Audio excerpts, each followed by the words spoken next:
검찰이 재작년 더불어민주당 전당대회에서 돈 봉투를 뿌린 혐의를 받고 있는 송영길 전 민주당 대표의 구속영장을 청구했습니다. 정치자금법 위반과 뇌물 혐의를 적용했습니다. 김홍일 방송통신위원장 후보자가 인사청문회 준비를 위해 과천의 사무실로 첫 출근했습니다. 검사 출신으로 전문성이 떨어진다는 일각의 우려를 잘 듣고 있다며 불식시키도록 노력하겠다고 말했습니다. 용량을 줄이는 방식으로 가격을 올리는 꼼수 인상이 사실로 확인됐습니다. 정부가 37개 상품의 꼼수 인상을 확인하고 가격 변경 표시를 의무화하기로 했습니다. 지난달 가계대출 증가폭이 조금 줄어들었지만 주택담보대출은 6조 원 가까이 늘며 여전히 큰 증가폭을 보였습니다. 고금리 속에 가계 이자 부담은 의복 비용을 17년 만에 넘어섰습니다. 공무원들의 감정노동 실태에 대한 첫 조사에서 공무원 80%가 위험군이라는 결과가 나왔습니다. 민원인의 무리한 요구와 폭언, 협박이 이유로 꼽혔습니다. 이스라엘군이 가자 지구에 있는 하마스의 지하터널에 바닷물을 채우는 침수 작전을 시작했다는 외신 보도가 나왔습니다. 해변에 파이프를 설치하는 사진도 연이어 공개되고 있습니다. YTN 뉴스앤 이슈 이어갑니다. 김홍일 방송통신위원장 후보자가 인사청문회 준비를 위해 과천 방통위 청사부근 사무실로 첫 출근을 했습니다. 김 후보자는 강력 특수통 검사 출신으로 전문성이 떨어진다는 우려에 대해 맡겨진 직분을 성실히 수행하겠다는 말로 답을 대신했습니다. 또 논란이 된 국민권익위원장 겸직 논란에 대해서는 적절한 시기에 정리하겠다고 말했습니다. 취재기자 연결합니다. 유한홍 기자. 네, 유한홍입니다. 네, 김 후보자 지명 7일 만에 첫 출근이죠? 그렇습니다. 김홍일 방통위원장 후보자는 지난 1일 자진 사퇴한 이동관 전 방통위원장 후임으로 7일 전인 지난 6일 지명이 됐습니다. 현직 국민권익위원장 신분으로 방통위원장 후보자로 지명이 된 것입니다. 김홍일 후보자는 첫 출근길에 기자들 앞에서 인사청문회에 임하는 소감을 밝혔습니다. 강력 특수통 검사 출신으로 방송통신 분야에서 전문성이 부족하다는 우려를 의식한 듯 일각의 그런 우려를 잘 듣고 있고 불식시키도록 노력하겠다고 말했습니다. 김 후보자의 말을 직접 들어보시겠습니다. 제가 그동안 법조계와 공직을 거치면서 쌓아온 법률 지식이나 규제와 관련된 여러 가지 경험들을 토대로 저에게 맡겨진 직분을 성실하게 수행해서 그런 우려를 불식시키도록 노력하겠습니다. 김 후보자는 이어 가짜뉴스 근절과 공영방송 개혁, 포털 규제 등 전임자의 정책 기조를 이어나갈 것이냐는 질문에는 반드시 규제라기보다 맡겨진 역할을 성실히 그리고 정성껏 수행하겠다고 답했습니다. 절차를 거쳐 방통위원장에 임명되면 방송과 통신의 공정성, 독립성을 위해서 성실하고 열심히 하겠다고도 강조했습니다. 김 후보자는 현직 국민권익위원장으로서 방통위원장 후보자가 돼 겸직 논란이 일고 있는 점에 대해서도 답변을 했습니다. 김 후보자는 오늘은 권익위에 휴가를 내고 왔고 적절한 시기에 정리를 하겠다고 말했습니다. 아직 김 후보자에 대한 인사청문회 일정은 여야가 협의 중인 단계입니다. 올해 말로 제허가 유효기간이 끝나는 지상파 방송사들의 제허가 심사 등 현안 때문에 여당은 빨리 일정을 잡아야 한다는 입장인 반면에 야당은 면밀한 검증을 위해 시간이 좀 더 필요하다는 입장입니다. 지금까지 과천 방통위에서 YTN 유화동입니다. 검찰이 재작년 더불어민주당 전당대회 돈봉투 의혹 수사에 나선 지 8개월 만에 이번 의혹의 정점으로 꼽히는 송영길 전 대표의 구속영장을 청구했습니다. 서울중앙지방검찰청은 오늘 정당법과 정치자금법 위반, 뇌물수수 혐의로 송 전 대표의 구속영장을 청구했습니다. 검찰은 민주당 전당대회를 앞두고 있던 재작년 송영길 전 대표 당선을 위해 당내에 뿌려졌다고 보는 9,400만 원 가운데 6,650만 원을 송 전 대표가 지시했거나 인지하고 있었다고 보고 정당법 위반 혐의 금액으로 적시했습니다. 이 가운데 윤관석 의원 주도로 민주당 현역 의원들에게 건네졌다는 300만 원짜리 돈 봉투 20개도 포함됐습니다. 네덜란드를 국빈 방문 중인 윤석열 대통령이 반도체와 디지털 등 미래 산업 분야로 양국 협력이 확대되고 있다고 강조했습니다. 2002년 월드컵 당시 축구 국가대표팀을 이끌었던 네덜란드 출신의 히딩크 감독도 참석했는데요. 국빈 만찬 장면 함께 보겠습니다. 지난해 양국 교역량은 역대 최대치인 160억 불을 기록했고 이제 반도체, 원전, AI, 디지털과 같은 미래 산업 분야로 양국의 협력이 확장되고 있습니다. 월드컵 4강 신화의 중심에는 네덜란드 출신의 명장 거스 히딩크 감독이 계십니다. 어디 계십니까? 히딩크 감독님?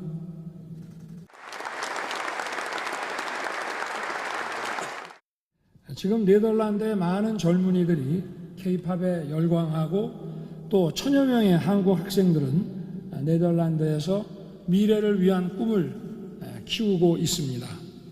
사람과 사람으로 연결된 양국 관계는 시간이 갈수록 더 깊어지고 더 넓어질 것입니다.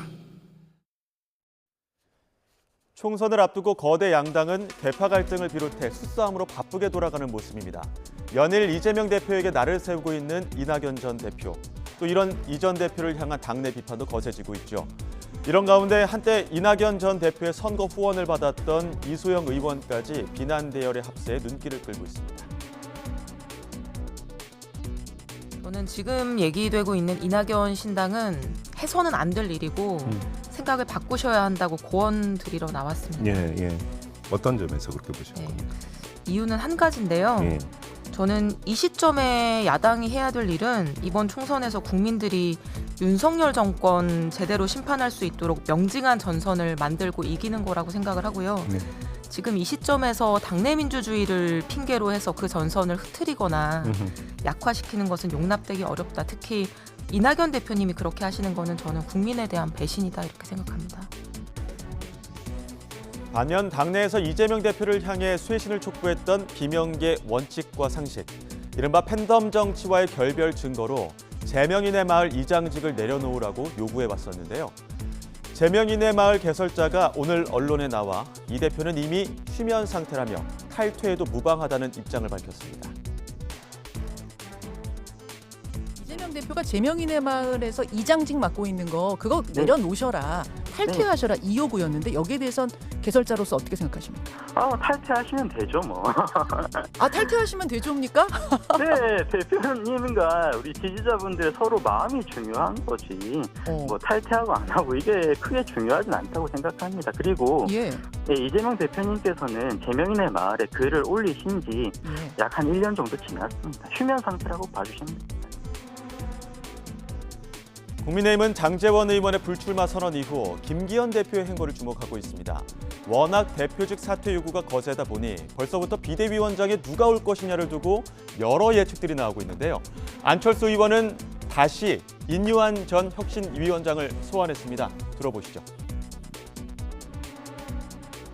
두 분 다 정말 일을 열심히 잘하셨죠. 장관으로서 자기 맡은 일을 충실히 하신 분들인데 어느 정도 그 지지층의 확장성에 있어서는 조금 의문이 있습니다. 만약에 비대위로 간다면 중도 확장을 할 수 있는 분들, 뭐 예를 들면 저는 인요한 위원장 같은 분도 충분히 그런 역할을 하실 수 있는 분이라고 봅니다. 공동으로 저는 하는 게 좋겠다는 그런 생각입니다. 그래서 좀 더 스펙트럼을 넓혀서 보수뿐만 아니라 중도와 이제 합리적인 진보까지도 아우를 수 있는 정도의 그런 팀으로 이번 총선을 치르는 것이 훨씬 더 당 입장에서는 그 승리 가능성을 높일 수 있겠다. 동병상련일까요? 이준석 전 대표는 김기현 대표가 뭘 잘못했느냐며 마음마저 다치지 않도록 잘 모셔야 한다고 감쌌는데요. 김 대표를 쫓아내려는 보이지 않는 손이 있을 거라면서 결국 이런 상황은 공천 파동의 서막이 될 것이라고 말했습니다. 들어보시죠. 저는 이런 걸 당내 사람들은 거의 다 아는데도 불구하고 김기현 대표에게 거취 압박을 하는 이유는 자명하다 이렇게 봅니다. 뭐냐면 김기현 대표는 지금 초선 의원들과 상당수의 이제 재선 의원들의 지지를 받는 부분이 있습니다. 그들이 바라는 것은 김기현 대표가 본인들의 공천을 뭐 보장까지는 아니더라도 적어도 컷오프 시켜버리진 않는다든지 뭐 이런 정도의 연대 관계가 있을 겁니다. 그런데 그게 불편한 사람이 김기현 대표를 쫓아내려고 하겠죠. 지금 뭔가 초선 의원들과 재선 의원들의 그런 어떤 공천에 대해서 손을 대고 싶은 사람이 보이지 않는 손으로 개입하겠죠. 이게. 그래서 저는 이거는 공천 파동의 서막이라 봅니다. 더불어민주당 이탄희 의원은 여야가 협상 중인 내년 총선 선거제와 관련해 병립형 비례대표제로의 퇴행을 막아달라며 불출마를 선언했습니다. 이 의원은 오늘 국회 기자회견에서 22대 총선에 남아있는 출마 기회를 다 내려놓고 백의종군할 테니 선거법만 지켜달라고 말했습니다. 이어 그동안 수차례 했던 정치개혁 약속을 깨고 당 분열의 명분을 주어선 안 된다며 내일은 반드시 당의 입장을 정하자고 이재명 대표와 민주당에 촉구했습니다. 증권맨 신화로 알려졌던 더불어민주당 초선 홍성국 의원도 내년 총선에 출마하지 않겠다고 선언했습니다. 홍 의원은 지난 4년간 국회의원으로서 나름 사회를 바꿔보려고 노력했지만 지금의 후진적인 정치 구조가 가지고 있는 한계로 인해 성과를 내지 못했다고 불출마 배경을 설명했습니다.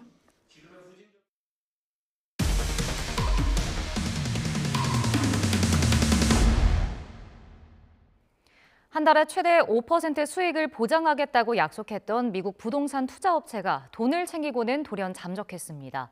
투자 원금을 돌려받지 못한 사람이 확인된 것만 수십 명에 이르고 피해액도 수억 원에 달하면서 경찰이 수사에 착수했습니다. 박정현 기자입니다. 평범한 직장인인 40대 여성 A씨는 유튜브를 하다가 문득 미국 부동산에 투자하라는 업체 광고를 보게 됐습니다. 유명 SNS인 유튜브에 나오는 광고인데다 성공한 사업가가 보장한다는 말에 의심은 줄어들었습니다. 무엇보다 끌린 건 한 달 평균 5%를 보장한다는 수익률이었습니다. 본인은 이제 하루에 100만 원씩 이자를 받으셔가지고 월 3천이 꽂힌다고 말씀하시면서 계좌 이제 인증을 해주셨는데 11억 얼마 이렇게 숫자로 찍힌 계좌 인증까지 보여주셨고요. 투자의 시작은 몇백만 원이었습니다. 몇 달 동안 약속대로 이자가 나오자 전 재산에 가까운 7천만 원까지 넣었는데 이달 초부터 문제가 생겼습니다. 잘 나오던 수익금이 인출되지 않았던 겁니다. 72시간 인출 지연 제도라는 거를 적용하기 때문에 오늘 당장 못 드린다, 기다리시라고 답변을 받았고요. 자신만만하던 업체는 되레 미국 연방정부가 매기는 세금 37%를 투자자가 내면 원금을 찾을 수 있다며 추가 입금까지 요구했습니다. 건물 같이 하라고 강제 락업 해지가 됐다면서 반환을 못 해주니 연방소득세 37%를 납부해야만 그 돈을 돌려받을 수 있다라고 이제 말씀을 하시더라고요. 업체와의 통화는 시간이 갈수록 어려워졌고 홈페이지 챗봇 상담도 더 투자하라는 말만 되풀이했습니다. 답답한 투자자들이 주소를 찾아 사무실까지 찾아갔지만 상황은 더 막막해졌습니다. 업체 주소지로 찾아가 보니 이렇게 텅 빈 창고만 남아 있습니다. 유튜브에서 투자를 권유했던 인물도 업체도 지금은 잠적한 상태입니다. 투자가 처음이었고 영상을 보고 믿고 투자를 했는데 지금 마음이 너무 힘든 상황이고 또 오랫동안 전에 넣었던 적금이어서 그 금액을 다 잃었다 생각을 하니까 일상생활 자체가 지금 좀 많이 어려운 상황이에요. 전문가들은 전형적인 투자 사기가 의심된다고 입을 모읍니다. 현재까지 확인된 피해자는 40여 명, 피해액은 최소 4억 원으로 더 늘어날 가능성이 큽니다. 관련 고소가 잇따르면서 경찰도 본격적인 수사에 착수했습니다. YTN 박정현입니다. SPC그룹 자회사 PB파트너즈가 파리바게트 제빵기사들에게 노조 탈퇴를 종용했다는 의혹을 수사하는 검찰이 SPC 대표이사를 소환했습니다.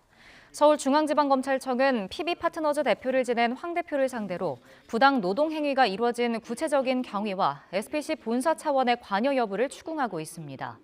황 대표는 노조 탈퇴 종용 혐의와 더불어 지난해 허영인 SPC 회장이 검찰 수사를 받을 당시 수사 정보를 빼내기 위해 검찰 수사관에게 뇌물을 준 혐의로 중앙지검 인권보호관실 수사도 받고 있습니다. 최근 여러 논란으로 위기를 겪고 있는 카카오가 40대 여성을 단독 대표로 내정했습니다. 카카오는 오늘 오전 이사 후보 추천위원회를 열고 정신학 카카오벤처스 대표를 신임 단독 대표로 내정하고 내년 3월 공식 선임할 예정이라고 밝혔습니다.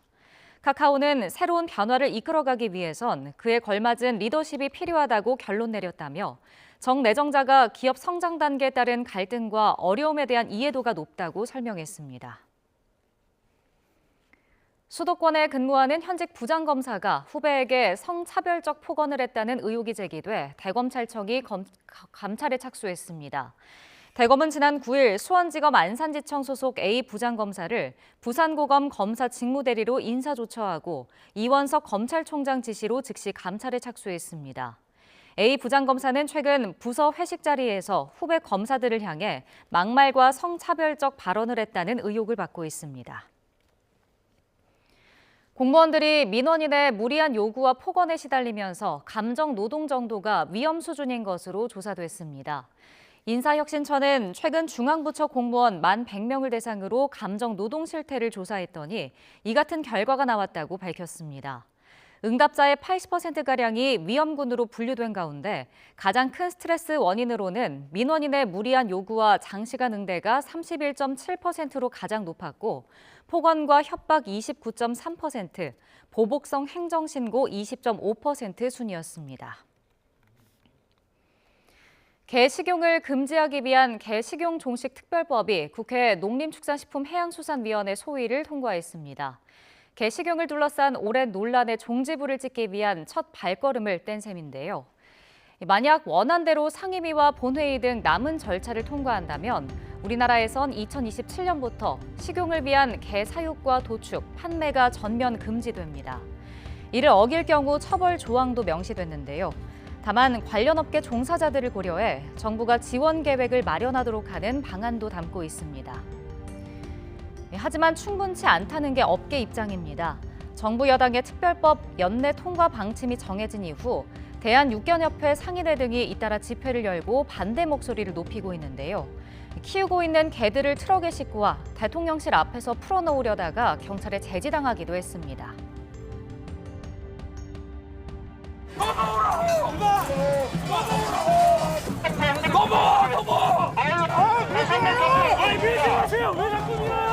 차 이동하지 마세요. 개 반납해야지요.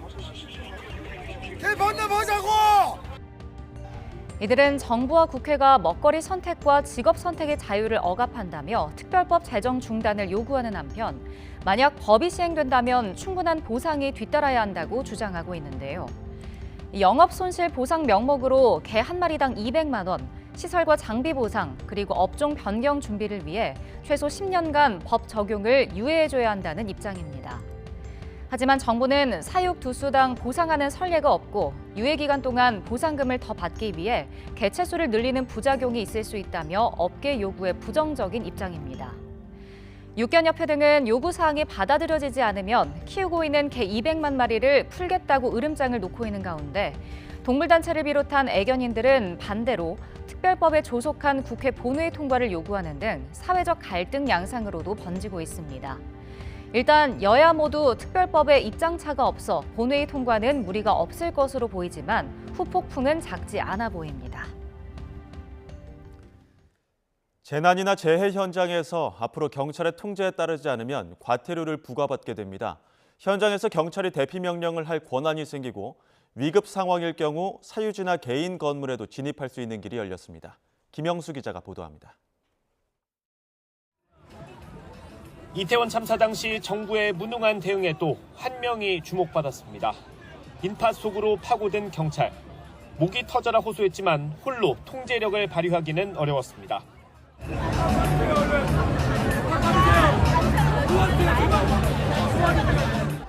앞으로는 112 신고가 접수된 현장에서 경찰의 통제력이 강화됩니다. 최근 국회를 통과한 이른바 112 기본법은 경찰관이 피난 명령을 내릴 수 있겠습니다. 생명이 위험하거나 위급한 상황이 되면 일정한 구역 밖으로 이동하도록 명령할 수 있는 내용입니다. 현행 경찰관 직무집행법에도 비슷한 내용이 있지만 112 신고라는 부분을 구체적으로 놓고 그 요건을 넓혔다는 점, 특히 이걸 방해하면 최대 과태료 100만 원을 부과할 수 있다는 게 의미가 있습니다. 특별한 번호가 더욱 충실히 운영될 수 있는 법적 근거가 생긴 만큼 더 많은 국민들의 손을 제때 잡아줄 수 있도록 긴박한 상황이라면 사유지나 개인 소유 건물에 진입할 수 있는 근거도 법안에 담겼습니다. 여기에도 300만 원 이하 과태료 조항이 포함됐습니다. 실종이나 자살 의심 신고 때 조금 더 적극적인 조치가 가능할 것으로 경찰은 기대하고 있습니다. 조용한 경우, 이런 경우에는 현장 경찰관들이 어떤 위해가 임박했다고 판단할 만한 징후가 없기 때문에 좀 적극적인 진입이라든지 현장 확인을 좀 망설이는 경우가 좀 많습니다. 하지만 과태료 처분만으로 경찰의 현장 대응이 얼마나 능동적으로 변할 수 있을지는 지켜봐야 한다는 지적도 나옵니다. YTN 김영수입니다. 추운 날씨에 몸을 따뜻하게 해주는 전기장판류 제품은 라텍스나 메모리폼 침구와 함께 사용하면 화재 위험이 크다고 합니다. 그런데 많은 소비자가 이런 사실을 잘 모르고 사용하는 경우가 많죠.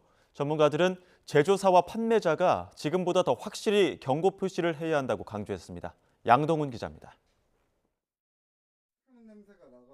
충남 천안에 사는 A씨는 새로 산 전기장판을 켜둔 채 외출했다 들어와 깜짝 놀랐습니다. 타는 냄새가 나서 확인해보니 전기장판에 불꽃이 튀고 있었던 겁니다. 녹아서 끊어진 열선은 전기장판 밖으로 삐져나왔고 이불과 침대 매트리스까지 갈색빛으로 그을렸습니다. 놀란 가슴을 쓸어내리고 제조사에 문의한 A씨는 전기장판을 메모리 폼 매트리스 위에 올려놔서 생긴 문제라는 답변을 받았습니다. 라텍스나 메모리 폼은 열 전도율이 낮아 내부에 열이 계속 쌓이게 되기 때문에 전기장판과 함께 사용하면 화재 위험이 큽니다. 업체에서는 고장난 전기장판은 환불해 주겠지만 매트리스와 이불 비용 등 화재에 대한 보상은 어렵다고 밝혔습니다. 화재 위험을 이미 설명서 등을 통해 안내했다는 이유를 들었습니다. 하지만 안내 글자가 작고 강조 표시도 없어서 아주 꼼꼼하게 보지 않으면 A씨처럼 모르고 사용하기 쉽습니다. 전기장판을 한 5년 정도 썼었는데 별 이상이 없어서 한번 훑어보고 메모리 폼과 같이 쓰면 안 된다라는 상황을 잘 인지하지 못했습니다. 지난 2018년부터 작년까지 전기장판류 전열기구 때문에 발생한 화재는 1179건에 달합니다. 전문가들은 이런 상황에서도 위험 안내 문구가 눈에 잘 띄지 않게 적혀 있다고 지적했습니다. 업체들이 사고 책임을 지지 않으려고 면피용으로 표시하는 수준이라는 겁니다. 조그맣게 표시해놓고 위험성은 상당히 높죠. 보다 명확하게 큼지막한 글씨로 소비자들이 쉽게 눈에 볼 수 있도록 그 주의사항을 안내해 줄 필요가 있습니다. 더 나아가 설명서 없이도 확인할 수 있게 제품에 직접 위험 안내 문구를 부착하거나 사파 등으로 더 이해하기 쉽게 화재 위험을 알리도록 표시 의무를 강화해야 한다고 강조했습니다. YTN 양동훈입니다. 지난달 취업자 수가 1년 전보다 27만 7천 명 늘어 지난 8월 이후 석 달 만에 20만 명대 증가폭으로 축소됐습니다. 통계청이 발표한 11월 고용 동향을 보면 지난달 15세 이상 취업자 수는 2,869만 8천 명으로 지난해 같은 달보다 27만 7천 명 늘었습니다. 취업자 증가폭은 지난 10월 34만 6천 명보다 크게 줄면서 지난 8월 26만 8천 명 이후 석 달 만에 20만 명대로 내려왔습니다. 가격은 그대로 두고 용량을 줄여 소비자를 눈속임하는 이른바 슈링크플레이션을 막기 위해 용량이 바뀌면 제품 포장지에 이를 의무적으로 표기하도록 하는 방안이 추진됩니다. 정부는 오늘 추경호 부총리 겸 기획재정부 장관 주재로 열린 비상경제장관회의에서 이 같은 내용의 용량 축소 등에 대한 정보 제공 확대 방안을 발표했습니다. 식품이나 생활화학 제품의 용량이 줄어 단위 가격이 상승하는 경우 포장지에 용량 변경 사실을 표시하도록 식약처와 환경부가 제도 개선을 추진하기로 했습니다. 공정거래위원회도 주요 생필품의 용량과 규격, 성분 등이 변경될 경우 제조사가 포장지나 홈페이지 등을 통해 이를 알리도록 의무하고 어기면 사업자 부당 행위로 지정할 수 있도록 관련 고시를 개정하기로 했습니다. 이렇게 꼼수 인상을 뜻하는 슈링크플레이션이 화두가 된 가운데 최근 1년간 9개 품목 37개 상품의 용량이 줄어든 것으로 조사됐습니다. 한국소비자원은 슈링크플레이션 실태를 조사한 결과 이같이 확인됐다고 밝혔습니다. 소비자원이 운영하는 가격정보 포털 참가격에서 관리하는 가공식품 가운데 19개 상품의 용량이 최근 1년 사이 줄어들었고 신고센터를 통해 9개, 언론 보도를 통해 9개 상품의 용량이 줄어든 것으로 확인됐습니다. 소비자 물가가 최고 수준을 기록하며 연일 지갑을 옥죄고 있습니다. 그런데 이런 기세를 꺾기 위해 금리까지 오르면서 최고 수준의 기준금리가 1년 내내 유지되고 있죠. 가뜩이나 물가도 높은데 금리도 높아 통장에서 이자로 나가는 돈도 늘어나는 이중고가 계속되는 셈입니다. 그러다 보니 이자가 옷이나 신발 구입에 쓰는 비용보다도 많아졌다는 통계 수치가 2006년 집계 시작 이후 처음으로 나왔습니다. 이번 3분기 가계 월 평균 이자 비용을 살펴보면 전년 같은 분기보다 20.4% 증가해 평균 11만 4,900원이 이자로만 나가고 있습니다. 반면에 옷과 신발에 쓰는 돈은 줄었습니다. 10% 넘게 줄어든 10만 4천 원 수준으로 만 원 정도 차이를 보이고 있습니다. 최근 3년간 추이를 보면 역전 상황을 더 확실하게 볼 수 있습니다. 이자 비용의 경우 지난해 말부터 눈에 띄게 늘더니 올해 옷값을 뛰어넘었습니다. 이자 부담은 늘어가는데 주거비와 식비는 줄이는 데 한계가 있다 보니 옷과 신발 비용 지출부터 졸라맸다는 분석이 나옵니다. 실제로 최근에 나온 설문조사 결과를 보면 52.3%, 즉 10명 가운데 5명은 지출을 줄인다는 계획이라고 응답했습니다. 주된 지출 감소 이유로 높은 물가 지속을 꼽은 응답이 43.5%로 단연코 가장 많았습니다. 이를 위해 지출을 줄이겠다는 품목으로는 여행과 문화생활 그리고 옷값 순으로 나왔는데요. 고물가의 고금리 부담까지 더해지면서 가뜩이나 위축된 소비는 당분간 풀릴 기미를 보이기 어려울 전망입니다. 네, 한편 지난달 은행권 가계대출 증가폭은 소폭 줄어든 것으로 나타났습니다. 고금리의 영향으로 신용대출은 줄었지만 주택담보대출 증가 규모는 여전히 증가세를 보였습니다. 자세한 내용은 취재기자 연결해서 알아보겠습니다. 엄윤주 기자. 네, 한국은행입니다. 네, 은행 가계빚이 우리 경제에 큰 부담으로 작용하고 있는데요. 지난달에는 증가세가 다소 둔화했다고요? 네, 가계대출 잔액은 늘었지만 한 달 전과 비교하면 증가 규모가 줄었습니다. 한국은행이 오늘 지난달 금융시장 동향을 발표했는데요. 은행권 가계대출 잔액은 지난 10월보다 5조 4천억 원 늘어난 1,091조 9천억 원으로 집계됐습니다. 가계대출 잔액만 두고 봤을 땐 또 역대 최대 기록을 갈아치운 겁니다. 다만 한 달 전 증가폭이 6조 7천억 원이었던 걸 고려하면 증가 규모는 다소 축소됐습니다. 주택담보대출부터 보면 주택 매매 심리가 위축되면서 자금 수요가 둔화하긴 했지만 입주 물량이 늘어 잔금 수요가 확대되면서 집단대출을 중심으로 일시적으로 늘었습니다. 실제로 전국 아파트 매매 거래량은 정부의 가계대출 관리 조치로 인해 지난 8월 3만 7천 가구, 9월 3만 4천 가구, 10월 3만 1천 가구로 줄어드는 추세인 반면 전국 입주 물량이 8월 2만 6천 가구, 9월 2만 8천 가구, 10월 4만 2천 가구로 증가세를 보이고 있습니다. 이 때문에 전체 주택담보대출 증가 규모는 10월 5조 7천억 원에서 11월 5조 8천억 원으로 비슷한 수준입니다.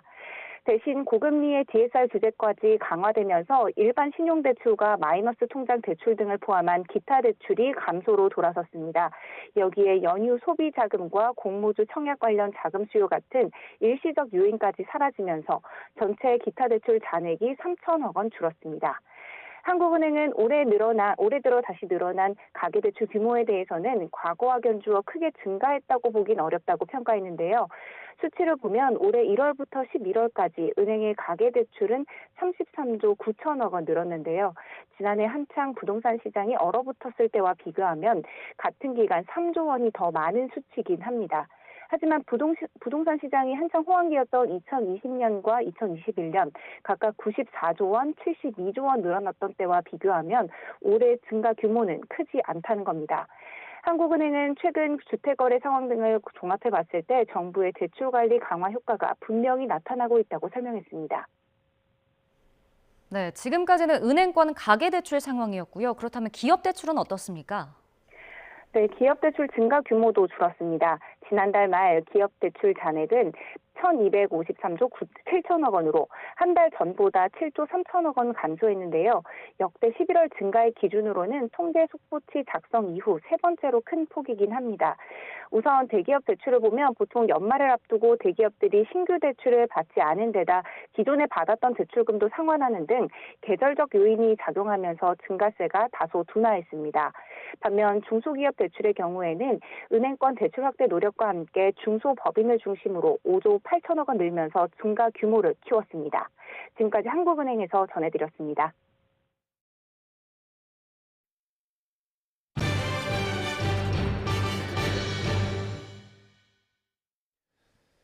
미국의 지원이 시급한 젤렌스키 우크라이나 대통령이 미 의회를 찾았지만 과거와 달리 분위기가 냉랭했습니다. 공화당은 우크라이나에 국민 세금을 무작정 투입할 수 없다며 예산안 통과를 약속하지 않았습니다. 워싱턴에서 권준기 특파원입니다. 상원에서는 이번에도 민주당과 공화당 원내대표 모두 나와 젤렌스키 대통령을 맞았습니다. 민주당 상원 원내대표는 젤렌스키가 미국의 지원이 얼마나 시급한지 설명했다고 말했습니다. It was a very powerful meeting. President Zelensky made it so clear how he needs help. But if he gets the help, he can win this war. And he outlined in some great detail. 하지만 뉴욕타임스는 젤렌스키 대통령을 만난 상원 의원단 분위기가 썩 우호적이지 않았다고 보도했습니다. 면담 중간에 자리를 뜨는가 하면 미국 안보가 우선이라며 남부 국경 정책이 먼저 바뀌어야 한다고 말하기도 했다고 전했습니다.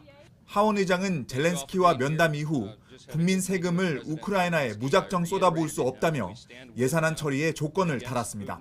We needed clarity on what we're doing in Ukraine and how we'll have proper oversight of the spending of precious taxpayer dollars of the American citizens, and we needed a transformative change at the border. Thus far, we've gotten neither.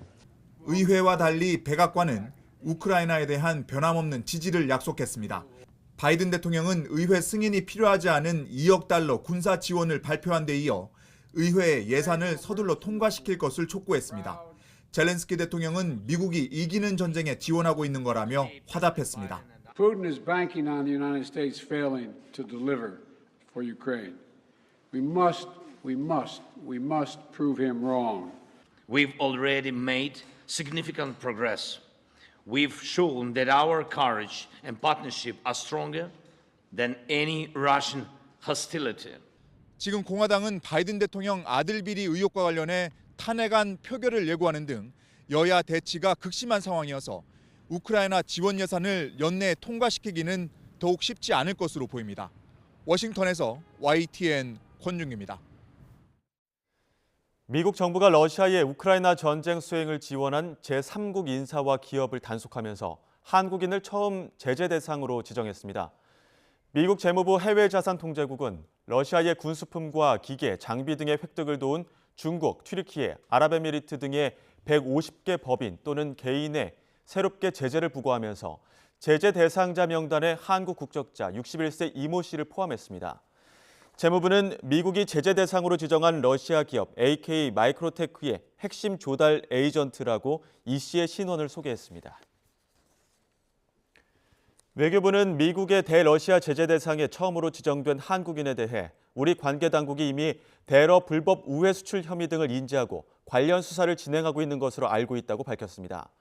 외교부 당국자는 정부가 우크라이나 전쟁의 평화적 해결을 위해 전쟁 직후부터 대러 수출 통제와 금융 제재를 도입하고 이를 충실히 이행함으로써 책임 있는 국제사회 일원으로서 역할을 다해오고 있다며 이같이 말했습니다. 이스라엘군이 하마스의 지하터널에 바닷물을 채우는 침수 작전을 시작했다고 미국 일간지 월스트리트저널이 보도했습니다.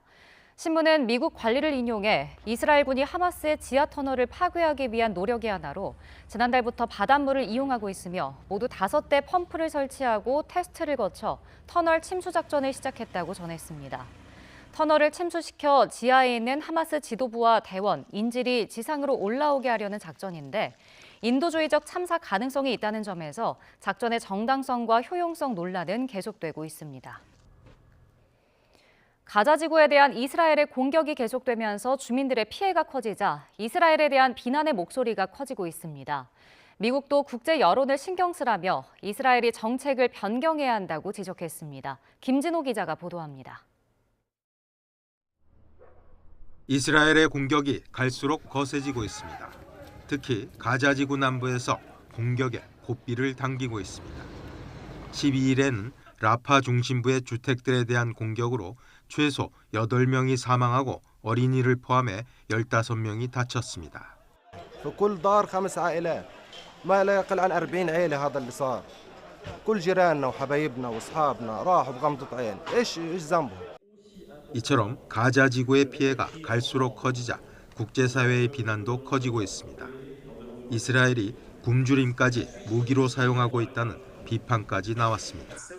They are starving because of Israel's deliberate use of starvation as a weapon of war against the people it occupied. 조 바이든 미국 대통령은 워싱턴 DC에서 열린 선거자금 모금 행사에서 이스라엘은 지지를 잃기 시작했다면서 베냐민 네타냐후 이스라엘 총리가 강경한 정부 정책에 변화를 줘야 한다고 지적했습니다. 하마스를 제거할 때까지 군사 지원을 계속할 것이지만 세계 여론이 하룻밤 사이에 바뀔 수 있는데 그런 일이 일어나게 해서는 안 된다고 말했습니다. 네타냐후 총리는 바이든 대통령의 지원에 감사하다면서도 미국과 가자지구 통치 문제에 대한 이견이 있다고 밝혔습니다. יש מחלוקות לגבי היום שאחרי חמאס, ואני מקווה שנגיע להסכמה גם כאן. 네타냐후 총리는 우리 시민과 군인의 엄청난 희생 후에도 가자 지구를 테러를 가르치고 지원하며 돈을 대는 사람들의 손에 넘길 수 없다고 강조했습니다. YTN 김준호입니다. 유엔 총회가 이스라엘과 팔레스타인 무장정파 하마스와의 즉각 휴전과 인질 석방을 촉구하는 결의안을 채택했습니다. 그러나 이 결의안에는 인질을 잡은 주체가 하마스라는 사실과 하마스의 테러 행위에 대한 규탄이 담기지 않으면서 이스라엘 등이 강하게 반발했습니다. 보도에 기정훈 기자입니다. 찬성 153표, 반대 10표, 기권 23표. 이스라엘과 팔레스타인 무장정파 하마스의 즉각 휴전과 인질 석방을 촉구하는 결의안이 유엔 총회에서 압도적 표차로 가결됐습니다. 지난 10월 27일 인도주의적 휴전을 요구했던 결의안에 120개 나라가 찬성했던 것에 비하면 휴전 촉구 목소리는 더 강해졌습니다. In real time, it is incumbent upon us as the United Nations to bring an immediate end to the suffering of innocent civilians. 아랍 국가들이 낸 이 결의안에는 그러나 하마스의 책임을 묻는 내용이 빠지면서 수정안들이 제시되기도 했습니다. 오스트리아는 인질을 잡은 주체가 하마스라는 내용을 적시한 수정안을 냈지만 찬성 89표를 얻는 데 그쳤고 하마스의 10월 7일 선제 테러를 규탄하는 내용을 추가한 미국의 수정안 역시 84표에 그치며 수정안 채택 기준인 3분의 2의 지지를 얻지 못했습니다. 이스라엘은 크게 반발했습니다. There are no war crimes more heinous than the atrocities Hamas committed, and those that support this resolution are giving the terrorists a free pass. 에르단 대사는 하마스는 여성을 성폭행하고 어린이를 죽이고 살아있는 민간인을 불태웠다면서 휴전은 단 하나 하마스의 생존을 보장하는 것일 뿐이라고 비판했습니다. 그러면서 러시아나 중국, 터키가 이 같은 공격을 당한다면 휴전하겠냐고 반문했습니다. 린다 토머스 그린필드 주 유엔 미국 대사도 미국도 인도주의적 휴전을 지지하지만 하마스가 민간인 상대로 저지른 끔찍한 행위에 대해선 분명한 목소리를 내야 한다고 지적했습니다. 유엔 총회 결의는 안보리 결의와 달리 법적 구속력은 없지만 세계 여론을 반영한다고 스테판 두자릭 유엔 대변인이 말했습니다. AP통신은 이번 결의안 채택이 미국이 휴전 요구 동참을 거부하면서 더 고립되고 있다는 것을 보여준다고 분석했습니다. YTN 기정훈입니다. 국내 프로 당구 투어에는 세계에서 유일한 팀리그가 있습니다. 조용한 분위기에서 진행되는 당구 스포츠에 새로운 활력을 불어넣고 있는데요. 세계 최고의 남자 프로당구 선수가 40살이나 어린 여자 선수와 동료가 돼서 뛰고 있는 현장을 김동민 기자가 취재했습니다. 밀어치기 3쿠션으로 5점 하이런을 완성하는 사이그너. 다음 포지션까지 계산한 5쿠션도 정확하게 성공시킵니다. 예술구를 잘 쳐서 튀르키의 마술사 미스터 매직으로 불리는 사이그너는 올해 59살입니다. PBA 투어 최초로 데뷔전에서 우승했고 2003년 세계 3쿠션 선수권 등을 우승한 베테랑으로 팀리그 최고령 선수입니다. 2004년생으로 올해 19살인 특급 신인 장가연이 쉽지 않은 세워치기를 정확하게 성공시킵니다. 동료 사이그노와 팔라존을 환하게 웃게 만드는 멋진 샷이었습니다. 우승 전력이지만 처음 호흡을 맞춰보는 시즌이라 아직 실력이 성적으로 이어지지는 않았습니다. We don't come here from 10,000 kilometers to lose the game. I'm here to win. Team competition is different. It's very short games sometimes, depends on the other games, and it's not easy. 연습장에서 장가연이 멀리 있는 공의 두께 조절이 쉽지 않다고 묻자 사이그너가 스핀 양에 따라 오후 조준을 해야 한다고 답합니다. 사이그너의 말대로 친 공이 완벽하게 들어가자 환하게 웃습니다. History, it was related with men all the time. Now I see some female players here. They are playing so good. I'm very happy to see that. So if I can help that a little bit, I'm very happy. 이번 팀리그 끝나고 여기서 배운 점이 너무 많아서 또 그거 위주로 연습을 많이 해보려고요. 에버리지로 보면 한 0.1 정도는 늘지 않았을까 싶어요. 동료들에게 기술과 지식도 공유하며 프로당구 무대의 수준을 높여가고 있는 베테랑. 두 선수가 모두 나이는 숫자에 불과하다는 것을 팀리그 우승으로 증명할 것인지 팀리그 마지막 5라운드는 내년 1월에 열립니다. YTN 김동리입니다.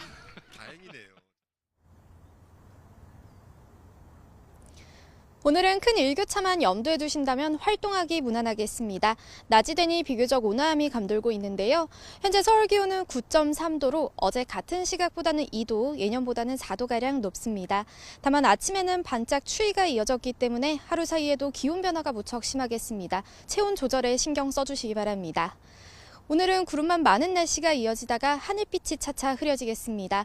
오늘 낮 기온은 어제보다 2에서 6도가량 높겠습니다. 서울 12도, 대전과 대구 14도, 부산 16도까지 오르겠습니다. 내일과 모레는 전국에 또다시 겨울비가 내리겠습니다. 중부와 경북 많은 곳에 100mm 이상의 호우가 쏟아지겠고 기온이 낮은 강원 산간에는 30cm 이상의 폭설이 예보됐습니다. 비와 눈으로 인한 피해가 발생하지 않도록 미리 대비가 필요하겠습니다. 비가 그친 뒤에는 기온이 큰 폭으로 떨어지겠고요. 다가오는 휴일에는 서울 아침 기온이 영하 11도까지 곤두박질하며 올겨울 최강 한파가 찾아올 전망입니다. 당분간 동해안을 중심으로는 너울성 파도가 높게 일겠습니다. 파도가 방파제나 해안도로를 넘는 곳이 있으니까요. 해안가 접근을 자제하시는 게 좋겠습니다. 지금까지 YTN 원희다입니다. 이상으로 뉴스앤 이슈 마치겠습니다. 잠시 후 더 뉴스가 방송됩니다. 시청해주신 여러분 고맙습니다.